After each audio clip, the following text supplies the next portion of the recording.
This is Behind the Headlines, with behind-the-scenes analysis on issues affecting Pennsylvanians, sponsored by the Susquehanna Valley Center for Public Policy. Now, here's your host. From Philadelphia to Erie and from Pittsburgh to Scranton, it's Behind the Headlines. Hi, I'm Charlie Greenewalt, Senior Fellow for the Susquehanna Valley Center for Public Policy, and I'm joined by my co-host, Maura Donnelly. Hi, Maura. Hello, Charlie. Why, the need for good infrastructure and good transportation just never goes away, does it? Oh, no, not in Pennsylvania, it doesn't. And particularly for the continued economic growth. Yes. And so today we have a good friend coming back to our show, someone who is one of the best experts and the best authorities on this subject in the Commonwealth of Pennsylvania, and that's Bob Latham. Bob is the Executive Vice President of the Associated Constructors of Pennsylvania. Bob, welcome back to the show. Good to be with you both. Why, what's new? Well, we never run out of evidence, I guess, if you will, that we need to spend or we need to fund more rehabilitation of particularly our highway infrastructure and our transportation, surface transportation infrastructure here in Pennsylvania. So we have a couple of new studies that we can talk about a little bit today that highlights those needs, and I guess we get right into it. The first one is a freight movement study that was performed by a Washington research group known as the Road Information Program that basically looked at various states and their movement of freight through those states, and shows that Pennsylvania is one of the highest level of freight movement in the country, which is no surprise. We're the Keystone State. Almost all surface transportation movements of goods coming through the East Coast ports are going to come through Pennsylvania, either on rail or truck, and about 80% of that is on truck. So we have tremendous highway, particularly interstate and major highway needs as a result of that. Well, we had always heard that because of the location of Pennsylvania being at the intersection Route 78 and Route 81 and the Turnpike, of course, that we can get freight to something like 2/3 of the country overnight from central Pennsylvania. Exactly. We're seeing a huge growth in the distribution economy here in the Commonwealth, which is only exacerbating that situation. So this puts a tremendous stress on our highways, right? Exactly.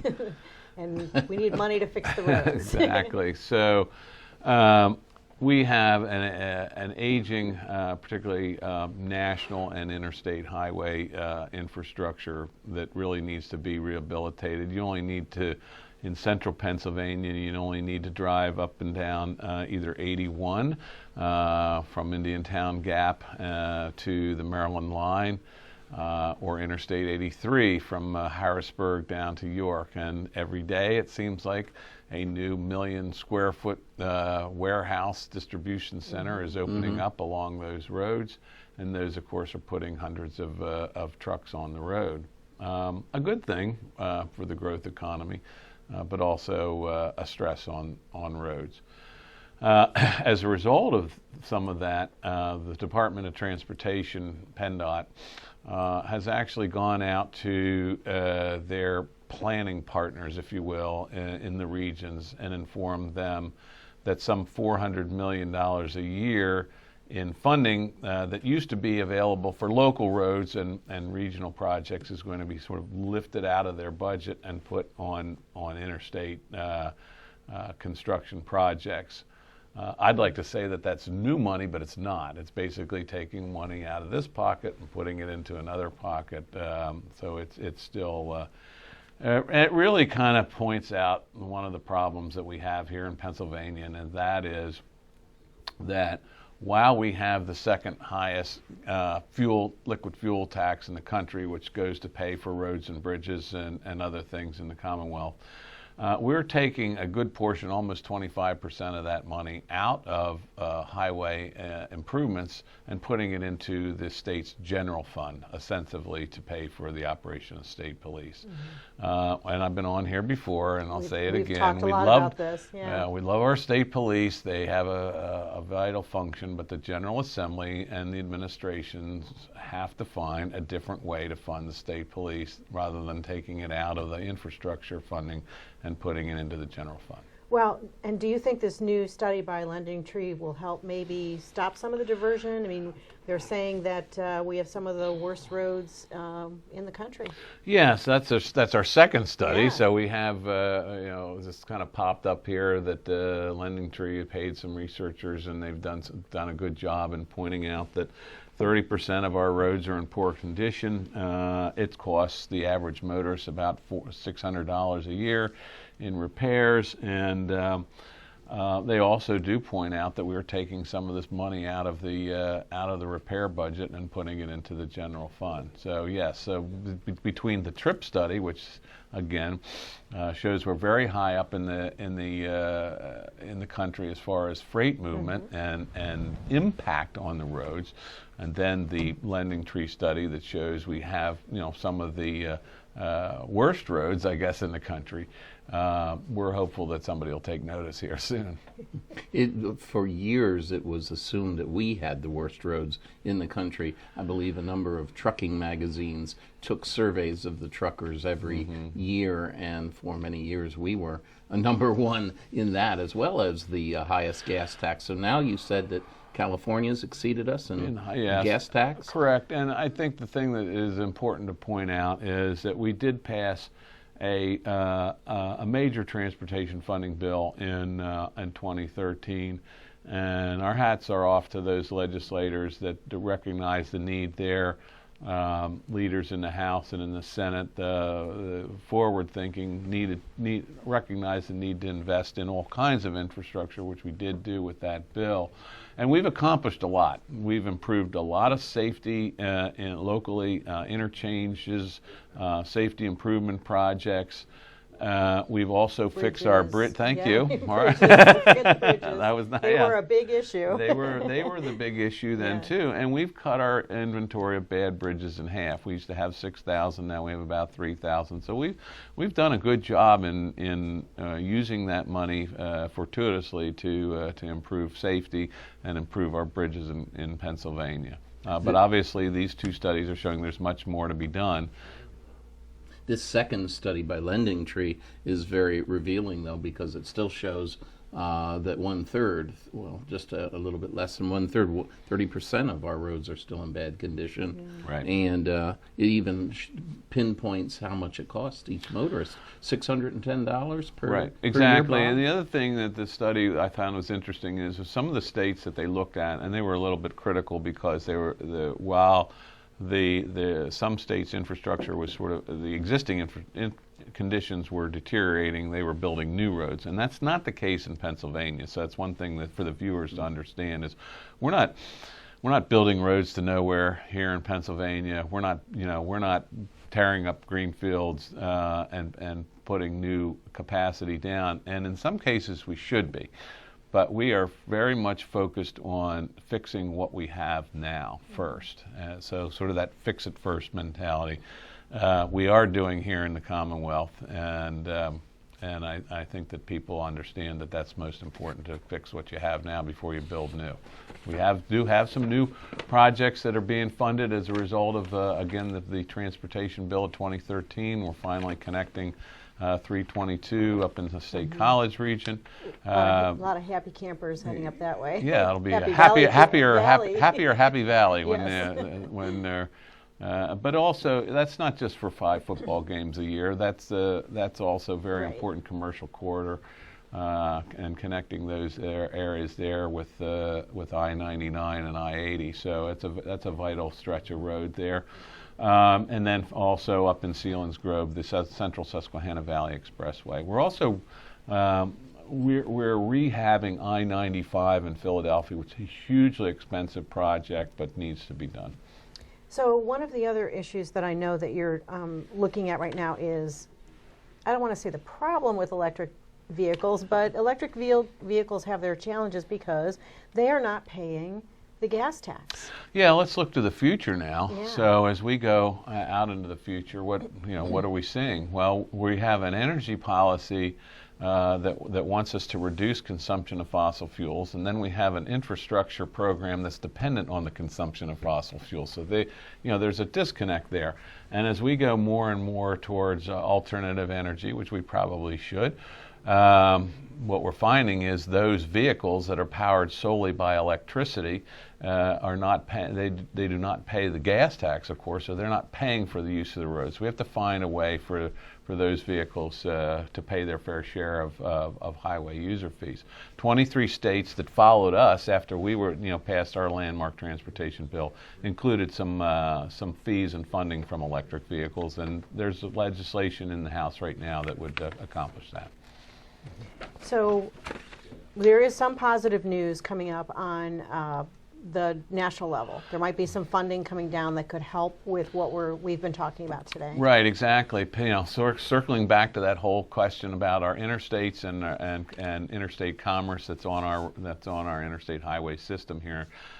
So the U.S. Senate earlier this year passed a bill that would authorize additional funding for interstates throughout the country.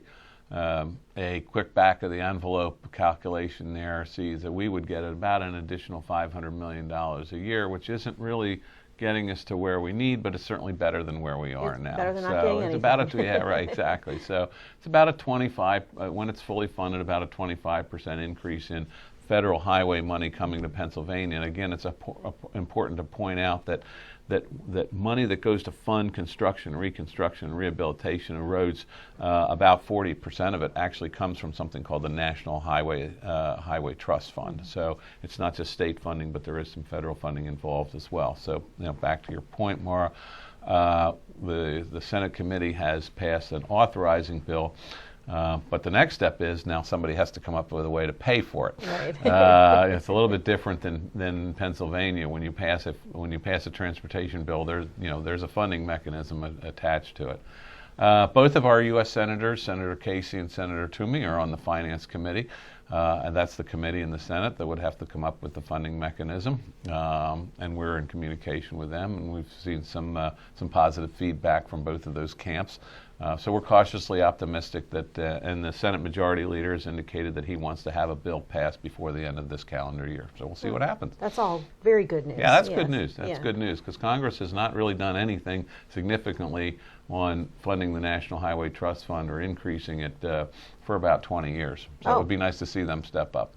In fact, some of the lag that, again, going back to the beginning here, some of the lag that we've seen here on our interstates is a result of when we passed our funding bill here in 2013. We thought like the other, we got to about 2/3 of the need, and we thought the other third would be filled in by a national level bill passed by Congress. And 6 years later, we're still waiting. Oh, goodness. Okay, Bob. Well, thank you for the valuable update. We really appreciate it. And we look forward to your next appearance. And we look forward to you staying tuned for the next segment of Behind the Headlines. Be right back. Behind the Headlines is brought to you as a public service by the Pennsylvania State Association of Township Supervisors, the largest, most influential municipal association in the Commonwealth.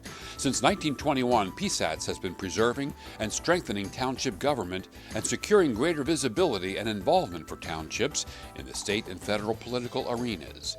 Covering 95% of Pennsylvania's land mass, townships represent 5.5 million residents, more than any other type of political subdivision in Pennsylvania. Behind the Headlines is also brought to you by the Hospital and Health System Association of Pennsylvania, helping hospitals provide healing, health, and hope to communities across the state. And by the Pennsylvania Chamber of Business and Industry. The Pennsylvania Chamber serves as the frontline advocate for business on Pennsylvania's Capitol Hill by influencing the legislative, regulatory, and judicial branches of state government. Additional underwriting provided by the Worrell Corporation Foundation, based in Carlisle, Pennsylvania, by the Edward H. and Jeannie Arnold Foundation, and by the Pennsylvania Manufacturers Association. Business in Pennsylvania is our business. Behind the Headlines is also supported as a public service by the Pennsylvania Highway Information Association, the go-to source to learn about transportation projects and issues. Visit pahighwayinfo.org. Welcome back to Behind the Headlines. On this segment of Behind the Headlines, Maura and I are happy to welcome back to the program Brad Bumsted. Brad, you are one of the most veteran and senior reporters. Meaning the oldest, right? On the political scene in Harrisburg and on state government. You work for the Caucus, you're bureau chief, and of course Caucus is then owned by LNP. you find that you've been busy recently, haven't you? I have. We've been working on an investigative project for over a year about campaign finance in Pennsylvania. And as you know, Pennsylvania has one of the weakest laws in the country on campaign finance. But we've looked at some things that previously have been not reported about campaign finance. And I can't go into it because it's not been published yet, but will be soon, very soon. So, okay, we can't talk about it, so let's ask you about how you're in a specific collaboration on this particular investigation. You can tell us a little bit about working with Spotlight PA, what that means, who they are, how that works. Well, as you know, investigative reporting has been waning across the country as newspapers close. I mean, they just don't have the resources anymore to do it. Spotlight PA is a nonprofit that was set up to work in Pennsylvania, in Harrisburg, focused on the state capital to produce, quality enterprise stories and investigative reporting about state government and other aspects of the state. And it's a consortium of reporters who have been hired from various places, including Pennsylvania newspapers. But on paper, as a chart, it is, Spotlight PA is the Philadelphia Inquirer, Penn Live, and the Post-Gazette as partners, and then as associates, ourselves, WITF, and the PA Post. And we will at various times share stories, and the story we're working on in campaign finance has been a joint effort with Spotlight because Angela Columbus of the Philadelphia Inquirer, formerly Philadelphia Inquirer, is now with Spotlight, and we've worked with her in the past anyway on a number of different stories, even before collaboration was suggested.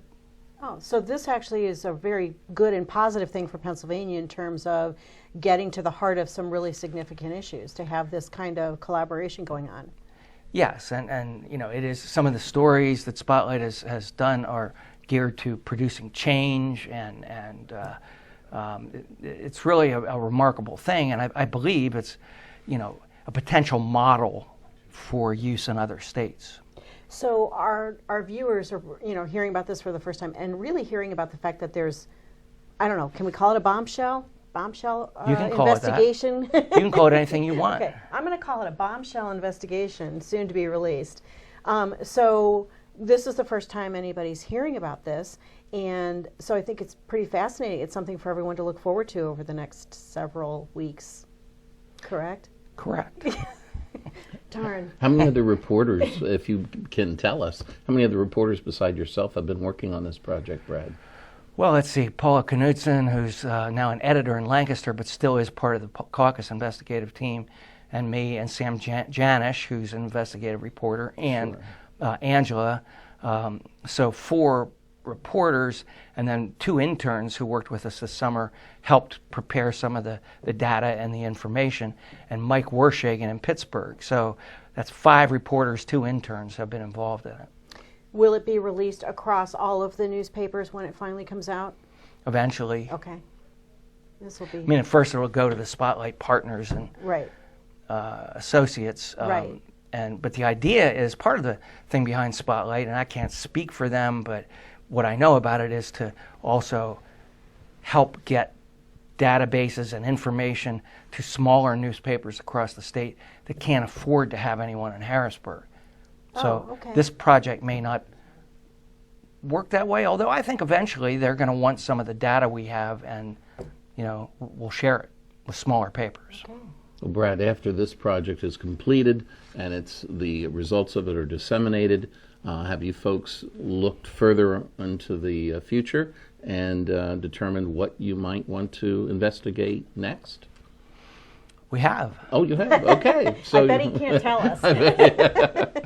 Well, how many investigative reporters would you get on here that would tell you what it is they're going to do next? None. Right. None. So I'm sorry. Yeah, because you're both such okay. nice folks, and I enjoy being here. Now, the fact that we have gotten an exclusive here that there is an I term it bombshell investigation coming out, we appreciate that. So we'll move on to other subjects that we think you can talk about. Okay.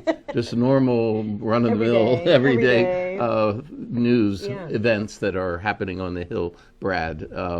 Maybe can you talk a little bit about what the results of Lieutenant Governor Fetterman's tour across the Commonwealth has been in terms of investigating whether or not we should be considering the adoption of recreational marijuana or not. Well, it quickly, when it was summarized, wound up as a endorsement by Governor Wolf of legalizing marijuana, recreational marijuana across the Commonwealth. Were you surprised by that? No. Yeah. Why his change of heart? Is it really a change of heart? Or is it a revenue generator? It potentially could be, yes. That- But I mean, I don't think Governor Wolf ever said, I'm dead set against legalizing marijuana. He just said the time wasn't right, and he wasn't sure that the legislature would accept it. But I think they've come to the conclusion that this is something they're going to get behind and ride. The Attorney General, Josh Shapiro, now supports it, and previously Auditor General Eugene DePasquale was really the first to be out there saying this is what we should do to raise money for Pennsylvania. Now, Republican legislature jumping on board That's right a different now. story. No, but the first time we have a huge budget deficit, watch out. They get creative when they have huge budget deficits. So, I think they would conclude it's better than raising taxes if it came to that. right. Related to this, Brad, is the situation that has developed across the country. It's caught many people by surprise because it's such a new phenomenon. Vaping. Is anything going on in Capitol Hill here in Pennsylvania? Any discussion of if the Keystone State should do something about vaping and the vaping industry's appeals to young people, and now all these medical problems that are cropping up left and right across the country? Well, they are, and there's a lot of discussion about it and some movement about it, but I'm not sure exactly what's going to emerge. But some of the questions that come up about that are the same kind of questions that come up about regularly smoking marijuana in terms of your health. Forget about getting high, forget about police stops and all of that, but just what's it do to you long term. So I think both are the same in that regard. Mm-hmm. Apparently some of these bubblegum flavors that have been put in some of the vaping substances apparently are coating the lungs of young people and producing incredible health problems much earlier on than we've normally seen. I have no personal experience with it because I've never inhaled. Oh.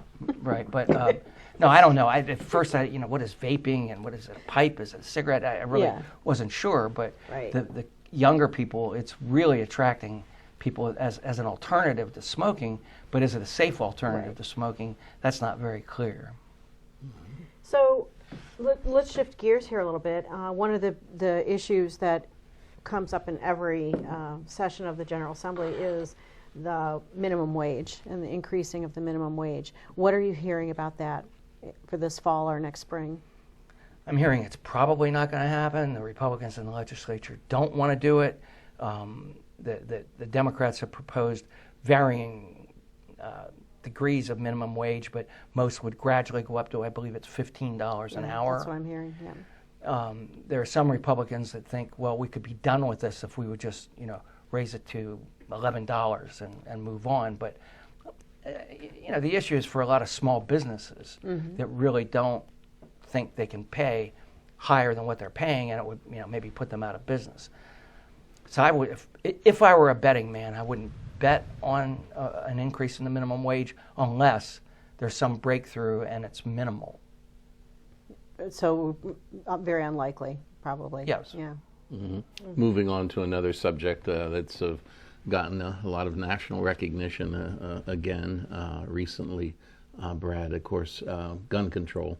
What prominent gun control measures are being considered on the Hill now? Will Pennsylvania be doing anything? Of course, after El Paso and Dayton mass shootings, there was an outcry for gun control legislation. Gun control advocates see that as something that could reduce the number of mass killings. Gun supporters rather say that's really they're unrelated. You just have crazy people who go out and do crazy things, and they do it with bombs or knives if they really were intent on doing Cars. it. Yeah, They use their vehicle. Exactly. Yeah. So the point is that the bills out there that gun control supporters want range from banning AR-15s to taxing ammunition to all sorts of limit the number of guns you can purchase per month to lost and stolen, required reporting of such. But the one that's gotten the most attention nationally in Pennsylvania are the so-called red flag laws, where there could be an intervention with a judge, but to take away guns from people in crisis. If they're having a breakdown, if they're mentally ill, they bottomed out as an alcoholic or whatever, but there's still a lot of concerns with the due process of those folks that are in crisis as far as taking their guns away. And what's happened recently is that Rob Kaufman, chairman of the House Judiciary Committee, said a red flag bill won't be considered in his committee as long as he's chairman.